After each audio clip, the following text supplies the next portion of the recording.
밭에서 일을 하던 한 농부가 쉴 겸 해서 밤나무 밑에서 누워 있었습니다.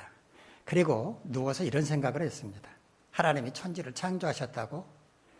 참 어처구니가 없단 말이야.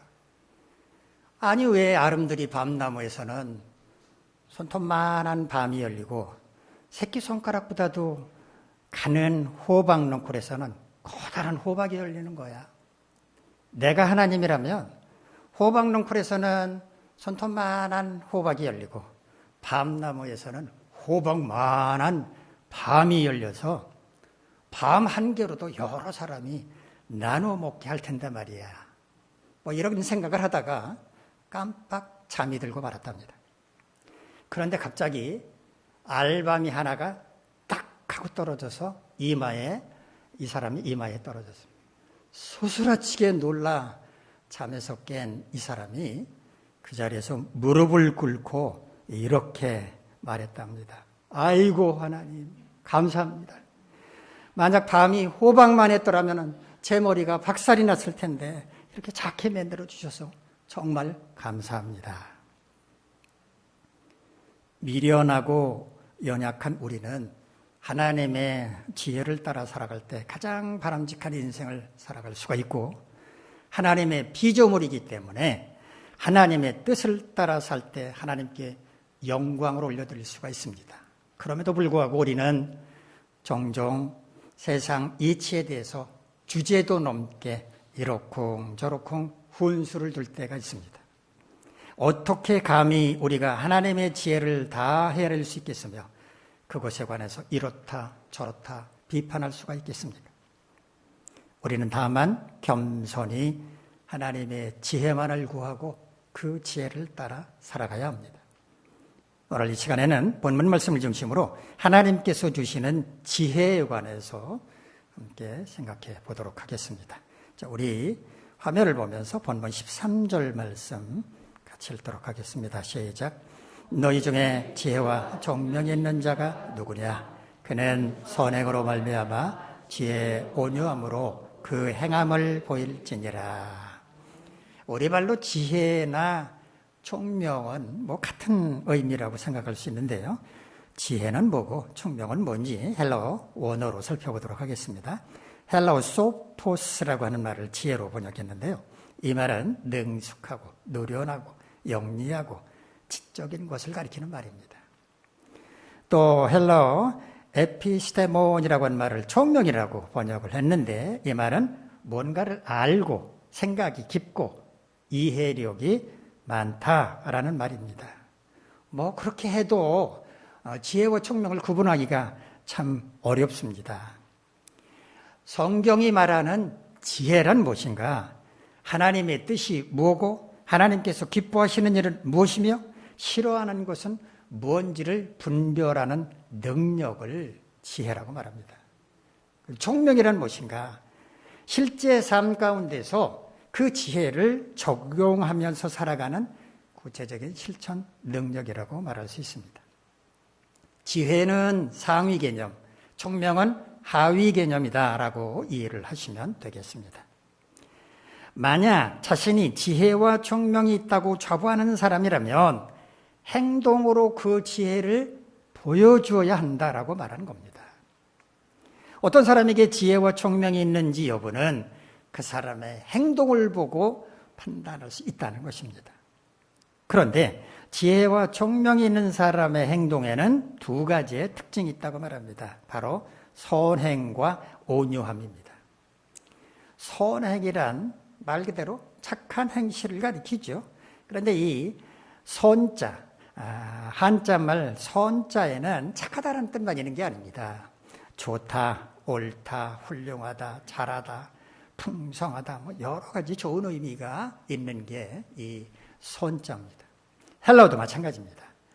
선행이라고 번역한 헬라어는요, 칼로스란 말인데 이 칼로스란 말에는 아름답다, 좋다, 선하다, 귀하다, 고상하다, 훌륭하다, 뛰어나다, 풍부하다, 유익하다 등등등 여러 가지 좋다는 의미는 다 포함하고 있는 말입니다.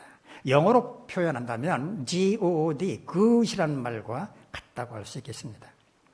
어떤 사람에게 지혜와 총명이 있다면 그의 행동은 훌륭하다, 참 좋다, 아름답다 이런 칭찬을 받아야 마땅하다는 겁니다. 온유란 온화하고 부드럽다는 뜻이죠. 한자말입니다. 헬라어 프라우테스라는 말을 이렇게 번역을 했는데요. 이 프라우테스는 관용적이고 점잖고 부드럽고 친절하다 이런 뜻을 가진 말입니다. 그러니까 지혜와 총명이 있는 사람의 행동은 이래야 한다는 것입니다. 만일 누군가가 나란 지혜와 총명이 있어 이렇게 자부를 하고 있다면 사람들로부터 당신은 아름답고 좋고 선하고 귀하고 고상하고 훌륭하고 뛰어나고 유익한 분입니다 라는 칭찬을 받아야 할 뿐만 아니라 당신은 참 관용적인 사람이군요, 점잖고 부드럽고 친절하다라고 하는 평가도 받을 수 있어야 한다는 것입니다. 지혜와 총명이 있는 사람은 누구인지 평가 기준을 제시한 것이라고 말할 수 있겠습니다. 자, 우리 본문 14절로 16절까지 말씀 화면을 보면서 같이 읽겠습니다. 시작. 그러나 너희 마음속에 독한 시기와 다툼이 있으면 자랑하지 말라. 진리를 거슬러 거짓말하지 말라. 이러한 지혜는 의로부터 내려온 것이 아니요 땅 위의 것이요 정욕의 것이요 귀신의 것이니 시기와 다툼이 있는 곳에는 혼란과 모든 악한 일이 있습니다. 지혜와 총명이 있는 사람은 그 행함이 선하고 온유해야 한다라고 주장을 한 야고보는 만약에 그 마음속에 시기와 다툼이 있다면 지혜와 총명이 있다고 자랑하지 말라고 말합니다. 그렇게 말하는 것은 진리를 거슬러 거짓말하는 것이라는 말입니다. 왜 그런가 하면 시기와 다툼이 있다면 그런 시기와 다툼을 일으키는 지혜라면 그런 지혜는 하나님이 주신 게 아니라는 겁니다. 세상적인 것이고 정욕적인 것이고 마귀가 주는 것이라는 말입니다. 시기와 다툼이 있는 곳에는 혼란과 모든 악한 일이 있다고 말하는데 이 혼란이라고 우리말로 번역하려면요 카타타스타시아라는 말을 번역한 건데요. 동요, 격동, 무질서, 소란 이렇게 안정되지 못한 것을 가리킵니다. 악하다고 번역한 헬라어 파울로스라는 말은 가치가 없는, 무익한, 부끄러운, 사악한 것을 의미합니다. 하나님께서 주시는 지혜라면 아름답고 유익하고 사람들에게 편안함을 줄 수 있어야 하는데 시기와 다툼으로 인한 혼란 그리고 아무 유익도 주지 못한다고 한다면 그건 세상이 주는 지혜이지 마귀가 주는 지혜이지 하나님이 주시는 지혜가 아니라는 것입니다. 우리 본문 17절, 18절 말씀 함께 읽도록 합시다. 시작. 오직 의로부터 난 지혜는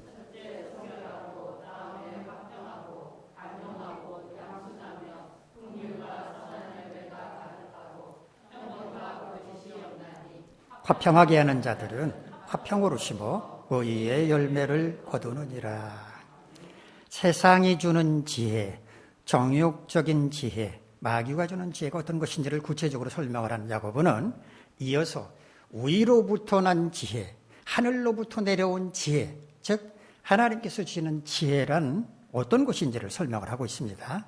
첫째, 하나님께서 주시는 지혜는 성결하다라고 말합니다. 성결하다라는 말은 거룩하고 깨끗하다라는 의미죠. 헬라어 원어도 마찬가지입니다. 하그노스라는 말, 거룩하고 순결하다는 뜻입니다.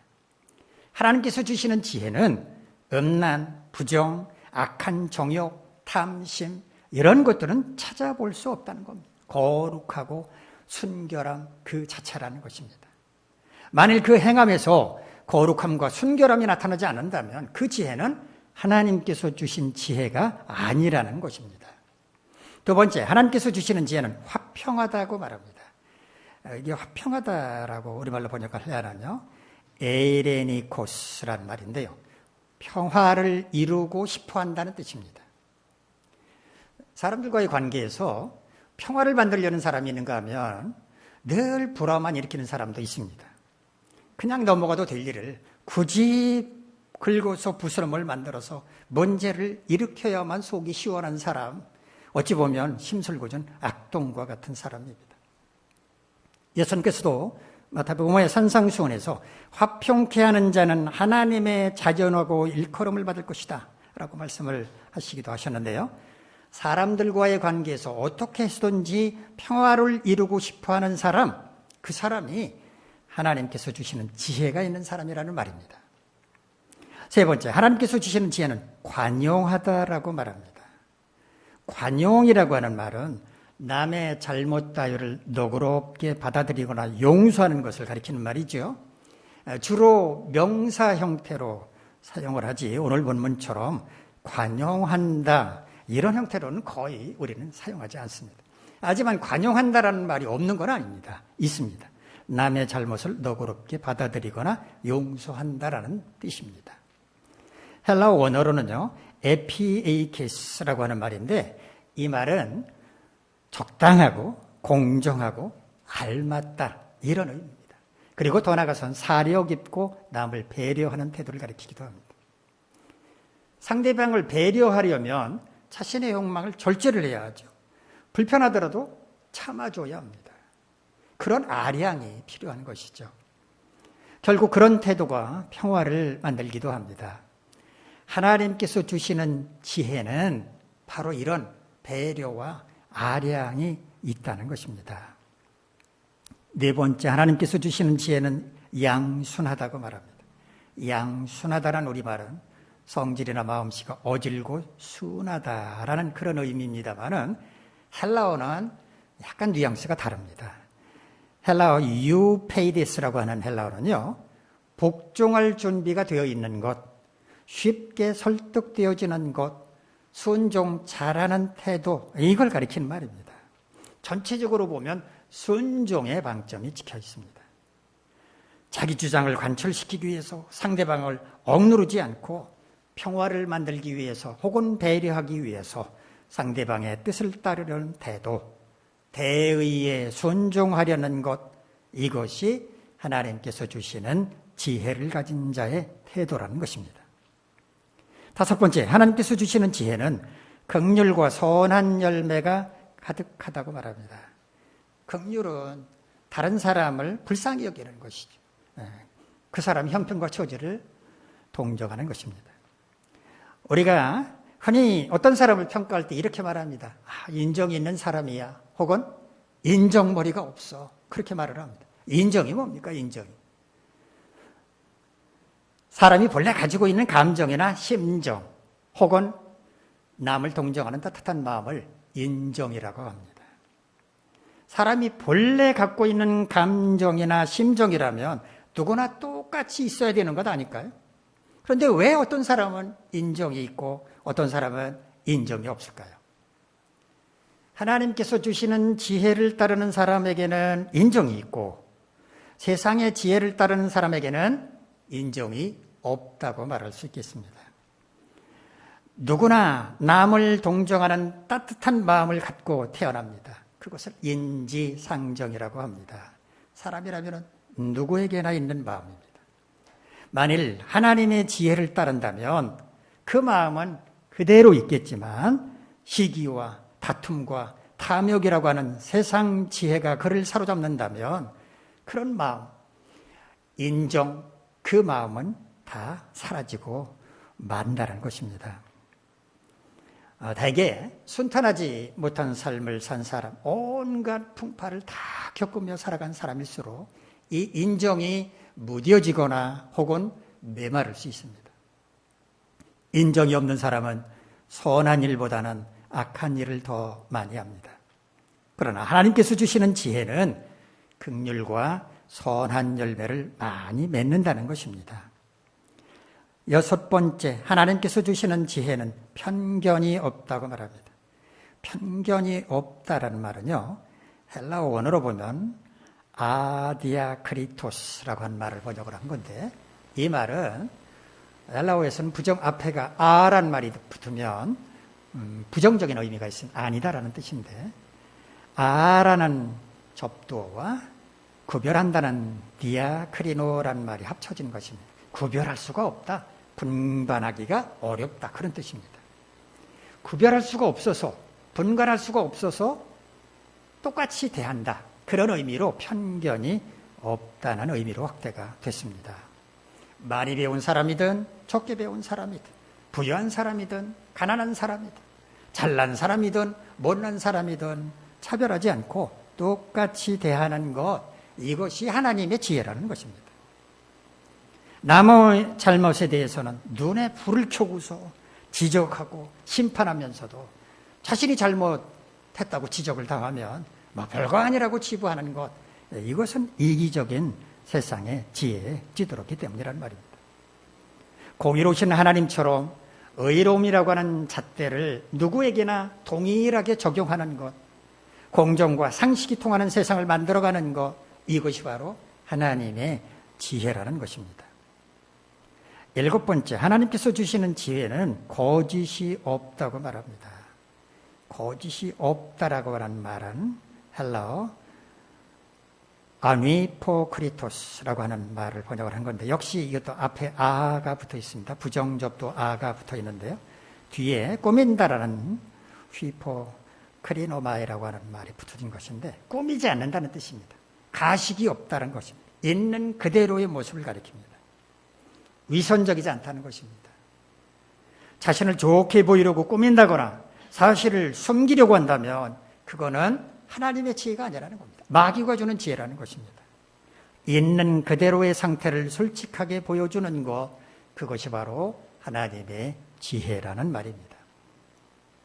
마지막으로 하나님께서 주시는 지혜는 화평 가운데 씨를 뿌려 의의 열매를 거둔다고 말합니다. 화평 가운데 씨를 뿌려 의의 열매를 거둔다? 무슨 의미일까요? 평화적인 방법으로 의의 열매를 거둔다는 말입니다. 자신이 의롭다고 하는 것을 알리기 위해서 칼을 빼들고 설쳐진다면 그게 어찌 하나님의 지혜라고 말할 수 있겠습니까? 하나님의 지혜는 결과만 어려우면 되는 것이 아니라 과정도 평화로워야 한다는 의미입니다. 하나님께서 오늘 본문을 통해서 우리에게 주시는 교훈은 무엇인가? 세상의 지혜, 정욕의 지혜, 마귀의 지혜가 아니라 위로부터 난 지혜, 하늘의 지혜, 하나님께서 주시는 지혜를 따라 살아가야 한다는 것입니다. 우리는 하늘에 속한 사람들이기 때문입니다. 자, 그렇다면 우리가 하나님께서 주시는 지혜를 따라 살아가면 어떻게 해야 할까요? 오늘 본문 가운데서 그 비결을 찾아보도록 하겠습니다. 첫째로, 세상의 지혜를 의지하지 말아야 합니다. 세상의 지혜는 우리가 세상으로부터 얻을 수 있습니다. 학교, 직장, 사람들과의 관계에서 배우고 익히는 것이기 때문에 사회 생활을 하려면 무시할 수도 없고 또 무시해서도 안 됩니다. 그럼에도 불구하고 제가 세상의 지혜를 의지해서는 안 된다고 말씀을 드리는 것은 모순이 아닙니까? 이렇게 이의를 제기할 수도 있을 것입니다. 제가 세상의 지혜를 의지하지 말아야 한다고 말씀을 드리는 것은 세상 가운데서의 삶에서 그러라는 의미가 아니라 우리가 믿음을 지키며 살아가는 신앙생활에서 그래야 한다는 것입니다. 물론 세상 가운데서의 삶이 무엇이고 신앙생활이 무엇인지 명확하게 구분하는 것이 어렵게는 하겠지만은 그것은 우리가 그때그때 현명하게 판단할 문제입니다. 분명한 것은 우리의 마음 중심에는 세상의 지혜가 아니라 하나님께서 주시는 지혜를 따라 살아가야 한다라고 하는 명확한 지침이 새겨져 있어야 한다는 것입니다. 왜 우리는 세상의 지혜가 아니라 하나님께서 주시는 지혜를 따라 살아가야 하는 걸까요? 우리는 하나님의 피조물이기 때문이고 거룩한 하나님의 자녀들이기 때문입니다. 지금 비록 우리는 세상에 발을 딛고 살아가고는 있지만 장차 천국에 가서 주님과 더불어 영생복락을 누리며 살아갈 예비 천국 시민들이기 때문입니다. 그러므로 세상의 지혜를 완전히 무시할 수는 없다고 하더라도 우리는 거룩한 하나님의 자녀들이기 때문에 하나님께서 주시는 지혜를 따라 살아가야 한다라고 하는 기본 방침이, 기본 지침이 우리 마음속에 분명하게 새겨져 있어야 한다는 것입니다. 둘째, 하나님께 지혜를 내려달라고 간구를 해야 합니다. 야고보서 1장 5절에서 야고보는 이렇게 말합니다. 너희 중에 누구든지 지혜가 부족하거든 모든 사람에게 후히 주시고 꾸짖지 아니하시는 하나님께 구하라. 그리하면 주시리라. 하나님은 아무에게나 지혜를 주시는 분이 아니라는 것이죠. 지혜 받아라 하고 막 뿌리시는 분이 아니라 지혜를 간절히 구하는 자에게 주시는데 그때 꾸짖지 않고 후하게 주신다는 것입니다. 뭔가 좀 부족해서 달라고 할 때 꾸짖으면서 주는 것만큼 치사한 게 없습니다. 시골에서 중학교를 졸업한 제가 서울에 있는 고등학교로 유학을 떠나면서 객지 생활을 시작하게 됐습니다. 당시 서울에 있는 친척이라고 하는 외사촌이 유일했습니다. 어머니의 조카였습니다. 용돈이 궁에서 혼자 고등학교 시절에 생활을 하니까 얼마나 어려웠겠어요. 힘이 너무 들 때 을지로에 있는 인쇄소를 운영하는 외사촌을 찾아갔습니다. 숙기도 없었어요. 몇 차례 제가 말씀드렸지만 전 어릴 때 숙기도 없었어요. 남 앞에 나서서 제대로 말도 못하는 그런 아이가 그걸 찾아갔으면 뻔하지 않습니까?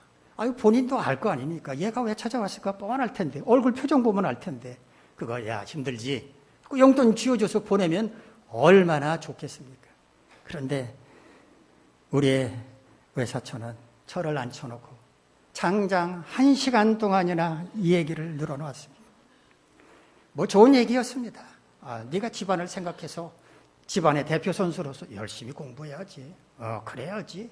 다 옳은 소리인데 지극히 당연한 충고였지만 저는 너무 고통스러웠습니다. 그렇게 1시간을 버티고 나서 용돈을 받아들고 돌아올 때 제 마음이 어땠겠습니까? 비참했습니다. 야, 큰 돈도 아닌데 이 돈 받으려고 내가 이렇게까지 해야 되는가 하는 회의가 들더라고요. 그 다음부터 안 갔습니다. 하나님은 지혜를 구하는 자를 꾸짖지 않으신다고 말합니다. 너 신앙생활한 지 몇 년째야? 너 목사냐? 장로하냐? 너 언제까지 지혜 타령할래? 도대체 너 언제 철이 들래? 이렇게 꾸짖지 않으신다는 겁니다. 지혜가 부족해? 그래. 후하게 철철 넘치도록 주신다는 것입니다. 후하게 주신다고 하는 것은 기쁨으로 주신다는 의미입니다. 하나님의 뜻을 따라 살아가려고 몸부림을 치면서 하나님 제가 지혜가 좀 부족한데요. 그래, 알았어.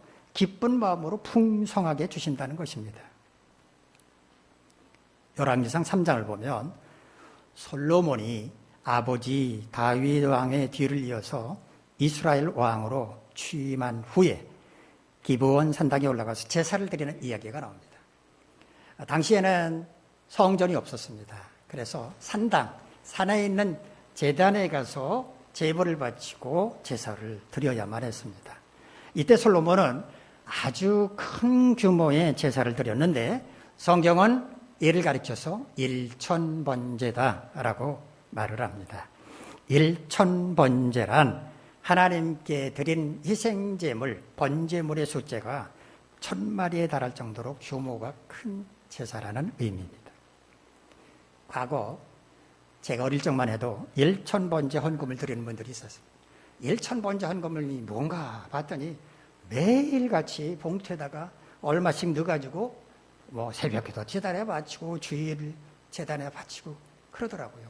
그래서 1000번제 드리려면 1000날을 꼬박꼬박 채워야 되는 모양이다. 그 생각을 했고 또 그렇게 헌금을 드리는 분들도 그렇게 생각을 했어요. 그냥 일수 찍듯이 계속 그렇게 바치더라고요. 근데 제가 나중에 신학을 공부하면서 확인해 보니까 그게 1000날 동안 바치는 게 아니에요. 제물이 1000마리나 됐다는 얘기예요. 어마어마한 규모의 제사를 드렸다는 의미가 바로 1000번제였습니다. 자, 아무튼 솔로몬 왕이 1000마리나 되는 번제물, 희생제물을 바치고 나서 산당에서 잠을 자고 있었습니다. 얼마나 피곤했겠습니까? 뭐 본인이 다 바친 것은 아니었지만 그 참관을 다 해야 했기 때문에 아마 피곤했을 겁니다. 잠을 자고 있는데 꿈에 하나님께서 나타나셨습니다. 내가 내게 무엇을 줄고 너는 구하라 라고 말씀을 하셨습니다. 네가 뭘 원하든지 내가 다 줄 테니까 염려하지 말고 한번 나한테 구해라. 그런 말씀이었습니다. 이때 솔로몬이 뭘 구했습니까? 오래 살게 해주십시오. 아버지처럼 일찍 죽지 말고 오래 살게 해줘. 장수의 복을 주십시오. 그렇게 구하지 않았습니다. 좀 떵떵거리며 살게 해주십시오. 부유함을 구하지 않았습니다. 오직 한 가지. 백성들, 이제 왕이 되면 백성들 재판을 해야 하는데 백성들이 이런저런 문제를 가지고 저를 찾아왔을 때 지혜롭게 재판할 수 있도록 저에게 지혜해 주십시오. 한 가지만 구했습니다.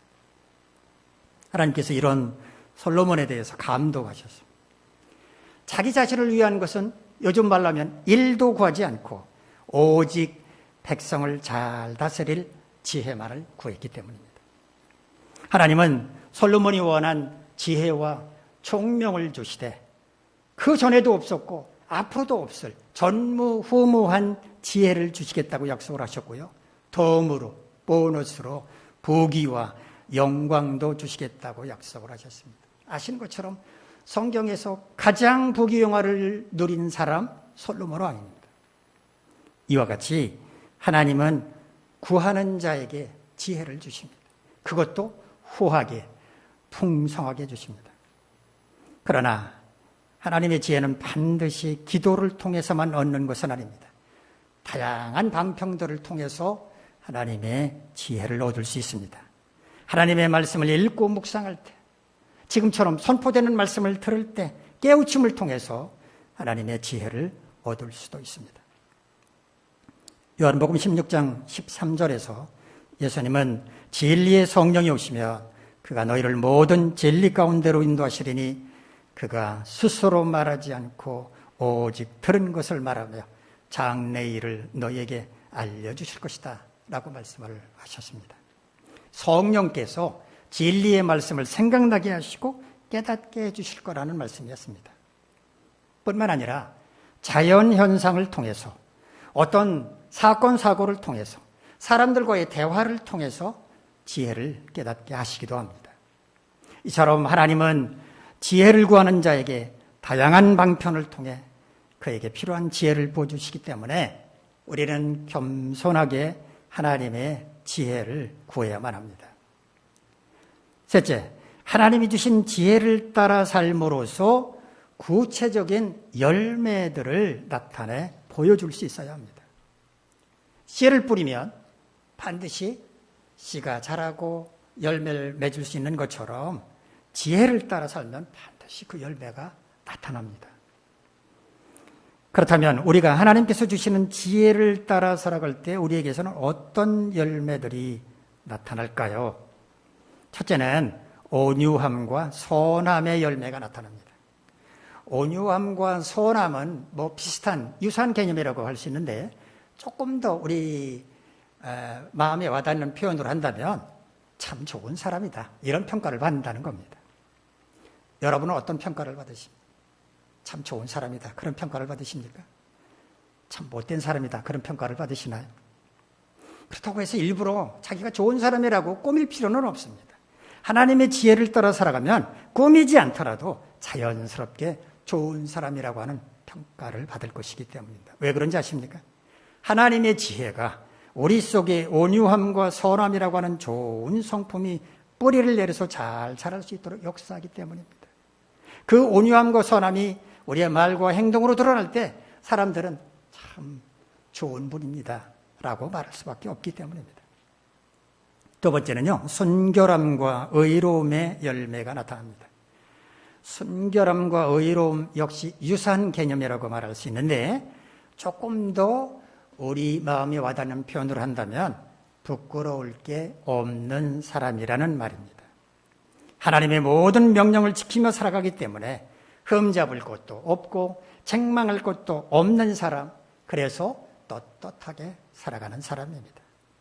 하나님이 주시는 지혜를 따라 살아갈 때 이처럼 부끄러울 게 없는 사람이란 평가를 받게 됩니다. 세 번째는 평화의 열매가 나타납니다. 언제 어디서나 화평하게 하는 사람으로 살아가는 겁니다. 평화는 저절로 만들어지는 게 아닙니다.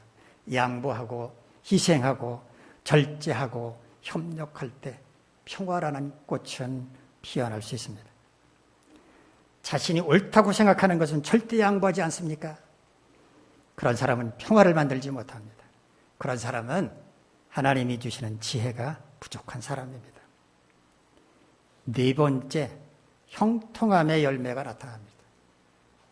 하나님의 지혜를 따라 살아갈 때 하나님의 복을 받을 수 있는데 그 복은 형통함으로 나타납니다. 형통함이란 무조건 자기가 원하는 대로 되는 거라고 생각하면 오해입니다. 하나님의 뜻대로 이루어지는 것, 그게 바로 형통함입니다. 만약에 우리 자신이 원하는 어떤 것이 있다고 가정을 해봅시다. 그것이 이루어질 때 우리 자신에게도 화가 되고 공동체도 피해가 된다면 하나님께서 그거 이루어 주시겠습니까? 그럴 리가 없습니다. 원하는 것이 이루어지지 않을 때 우리는 실망할 수 있겠지만 궁극적으로는 하나님의 뜻이 이루어질 것이므로 그것이 오히려 형통함인 것입니다.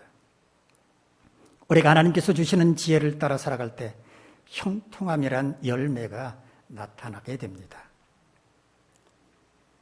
서울중앙지검에서 근무하던 어느 크리스천 검사의 이야기입니다. 이분이 대형 비리 사건에 연루된 거물급 인사를 수사하게 됐다고 합니다.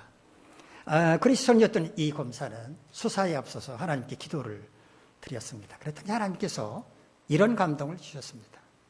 말하지 말아라. 깜짝 놀랐습니다. 아니, 수사하는 검사가 말을 하지 않으면 어떻게 합니까? 이게 무슨 의미이지? 그런데 하나님께서 계속 감동을 주시기를 말을 하지 말아라 하고 하셨습니다.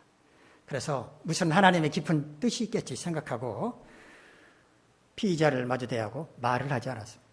그 거물급 인사는 마치 자기 자신을 제압이라도 하려는 듯이 거칠게 몰아세우기도 하고 훈계하기도 했습니다. 마치 그 사람이 피의자로 온 그 거물급 인사가 검사고 자기는 검사받는 피의자인 것과 같았습니다. 그래도 아무 말도 하지 않았습니다. 가만히 있자 이번에는 피의자가 불안해서 아니 왜 아무 소리도 하지 않았냐고, 왜 묻질 않느냐고 그러더랍니다. 그래도 아무 말도 하지 않았답니다. 그렇게 밤이 깊어가고 있었습니다. 하나님께서 다시 말씀하셨습니다. 이제는 말해라. 그 검사가 거물급 인사에게 말했습니다. 제가 정상을 참작해서 형을 좀 감해드리겠습니다. 그러자 이 피의자가 안절부절하지 못하기 시작을 했습니다. 뭐가 혼란스러웠는지 막 왔다 갔다 하고 옆에 있는 침대에 누웠다 막 그러더니 결국 자백을 하기 시작했습니다. 하나 둘 풀어놓기 시작을 했습니다. 마침내 그 대형 비리 사건에 괴수와 같았던 그 사람이 자백했다라는 소문이 검찰청 내에 퍼졌습니다. 그러자 도미노와 같이 사건에 연루됐던 모든 사람들이 술술 자백하기 시작했습니다. 그때 그 검사는 깨달았다고 합니다. 하나님의 방법은 세상의 방법과 다르구나. 하나님의 지혜를 따르면 우리는 삶의 현장에서 형통함을 경험할 수 있습니다. 우리는 하나님께서 주시는 지혜를 따라 살아야만 하는데 그런 삶을 살려면 어떻게 해야 합니까?